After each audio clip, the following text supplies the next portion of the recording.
ኪሎ ቀንሻለሁ። ዛሬም የኪሎ ለውጥ አለ። እንግዲህ በ7 ሳምንት ህክምና 10 ኪሎ ቀንሻለሁ። እረቱ እንደቀጠለ ነው። ድምጻዊ ሰማኝ መለሰም የባላገር ህክምናውን እያከታተልኩ ነው። እጅግ በጣም አመሰግናለሁ። ጉሉ ኢትዮ ቱርኪ በጣም ወዳችኋለሁ፣ አከብራችኋለሁ።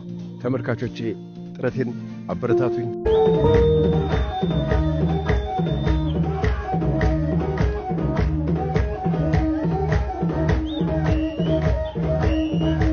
ሰሜ እንግዲህ ከአንድ አመት በፊት ሰይፉ ላይ ቀርቦ ነበርና ሰይፉ እንደዚህ ሲል ጠይቆት ነበር።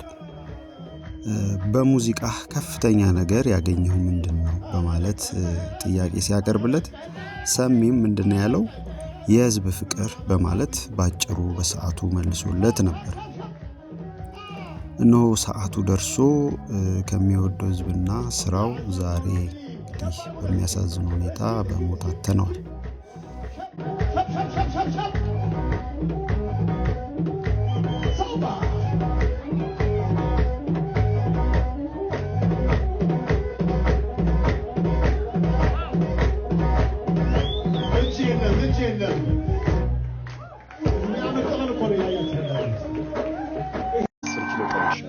ዛሬም የኪሎ ለውጥ አለ።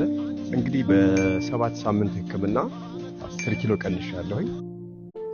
ከ3 ቀን በፊት ነው እንግዲህ ይህን ቪዲዮ የተመለከትኩት። እንደምታዩት በቪዲዮም እንዳብራራው 10 ኪሎ አካባቢ ቀንሻለሁ እና በዚህም ደስተኛ እንደሆነ ነበር ያብራራው። ሰሜ ለረጅም ጊዜ በውፍረት ሲሰቃይ የነበረ ሰው ነው።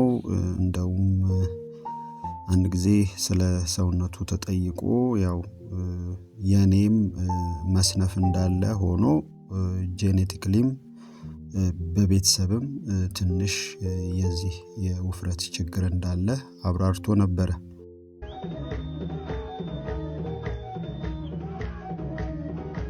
በሌላ ቃለ መጠይቁ ሰሜ መቼም ሁል ጊዜም ስለ እናቱ አውርቶ አይጠግብምና ምን አለ አንድ ጊዜ የእናቴ ነገር አይሆንልኝም እሷም እንደዛው ናት አለ። ጠዋት ተነስቼ ከጸሎት በኋላ ስልኬን አንስቼ ለሷ ነው መጀመሪያ እምደውለው። እምዬ እናት ዓለም ብዬ ነው መጠራት። እሷ መልሳ ልጄ ዓለም ትለኛለች። ሰላም አደርሽልኝ ወይ ስላት ሰላም አድሬያለሁ ትለኛለች። ቁርስ ቀመሽ ወይ ስላት አረግ ያንተን ድምጽ ሳልሰማማ ምግብ አፌ ውስጥ አልከተም ትለኛለች። አሁን ግን ድምጽህን ስለሰማው ቁርስ እበላለሁ፣ ቡና እጠጣለሁ፣ ማታ በተመሳሳይ ደውልልኝ ትለኛለች። ማታም እንደዛው እደውልላታለሁ። አቃለው ሁሉም ሰው እናቱን ይወዳል፣ የኔ ግን ይለያል በማለት ለኢቢኤስ ጋዜጠኛዋ ሉላ ገዙ አጫውቷት ነበር።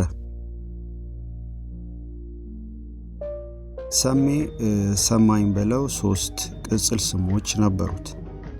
የመጀመሪያው በስራው ያው ባህላዊ ዘፈን ስለሚዘፍን ሰሜ ባላገሩ በመባል ባጭሩ ይጠራ ነበር። ሁለተኛው ትንሽ ዘና የሚያደርገው ሰሜ ሞባይል ይባል ነበር። በውፍረቱ ወይ ደግሞ በሌላ አይደለም ይሄ ስሙ የተሰጠው። ሀገራችን ስልክ በገባ ጊዜ በፊት ማለት ነው ኖኪያ በነገሰ ጊዜ በጣም የምታውቁት ከሆነ አንድ ጠንካራ ስልክ ነበረ 3310 የሚባል ይሄ በምስሉ ላይ የምታዩት።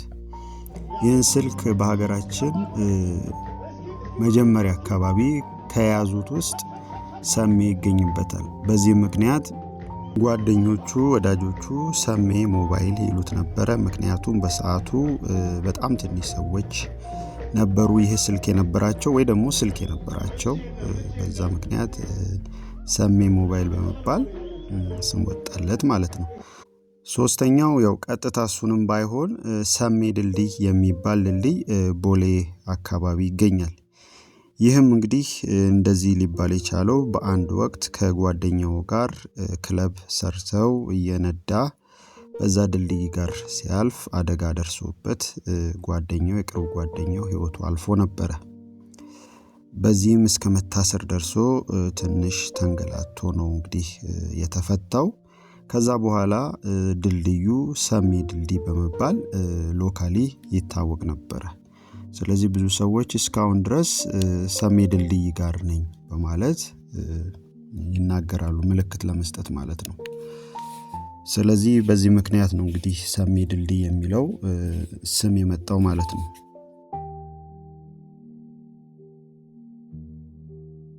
ከታዋቂ ስራዎቹ መሃል እኔ ልቤ ውስጥ የሚገኙት ነይ ዘመድዬ፣ ያዥኝ፣ ግባ በለው፣ የቋሮ አንበሳና አንድ ሲንግል ዘፈን ነበረው በጣም የተወደደለት የምታስታውሱ ከሆነ ደቦት እንስራ የሚለው ዘፈኑ ማለት ነው። በጣም በጣም ተወዳጅ የጎጃም ዘፈን ነበረ። ያዥኝ የሚለው አልበሙ ደግሞ በሰፊው ኢትዮጵያ ውስጥ ከኢትዮጵያ ሕዝብ ጋር ያስተዋወቀው ስራው ነው። ሰሜ እንግዲህ ከ30 ዓመት በላይ እዚህ ሙዚቃ ህይወት ውስጥ ቆይቷል፣ ከልጅነቱ ጀምሮ ማለት ነው። እዚህ አልበም ላይ የሚገኘው ያዥኝ የሚለው ዘፈኑ፣ የሞላለት፣ ዝና፣ ሰላቤና ብራ ነው የሚባሉት ዘፈኖች በጣም በጣም ተወደውለት በሰፊው ተደምጠዋል። ሌሎቹም ነይ ዘመድዬ፣ ዘማዋ፣ ኩሌ አበባ እና ተለያየን የሚባሉት ሙዚቃዎች የጎጃም ባህላዊ ስልቶችን የያዙ ናቸውና በሰፊው ከተማ ውስጥም ገጠር ውስጥም ይሰሙ ነበረ። ሰሜ እንግዲህ መቼ እንደተወለደ እስካሁን መረጃ ማግኘት አልቻልንም። ስለዚህ በስንት ዓመቱ እንዳረፈ አላወቅኩም። ሰሜ ባለትዳርና የ4 ልጆች አባት ነበረ።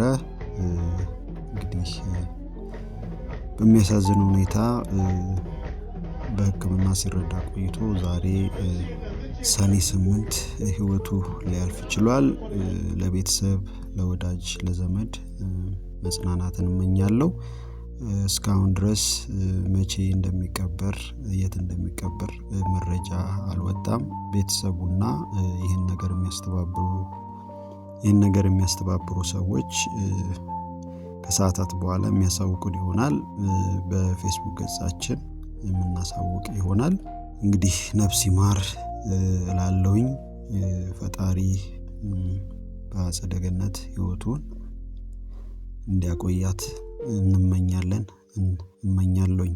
እናንተስ ከሰሜ ስራዎች የትኞቹ ይመቻችኋል? ጻፉልን።